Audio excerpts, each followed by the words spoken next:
முருகப்பெருமான் கிட்ட வழிபாடு செய்கிறப்ப நம்ம எல்லாருமே கேட்க வேண்டிய வரம் அப்படின்னா, முருகா உன்னுடைய திருநாமத்தை எப்பவுமே சொல்லிக்கிட்டே இருக்கணும். முருகா உன்னை வழிபாடு நான் செஞ்சுக்கிட்டே இருக்கணும்.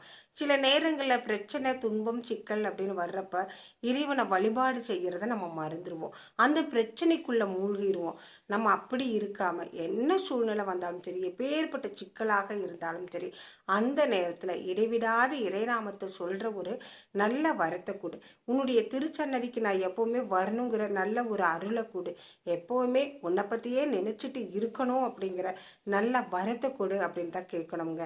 இந்த வரம் நமக்கு கிடைத்துட்டாலே போதும். நம்ம வாழ்க்கையில் நமக்கு ஏற்படுற பிரச்சனைகள், துன்பங்கள், சிக்கல்கள் அனைத்தும் நீங்கி போகும்.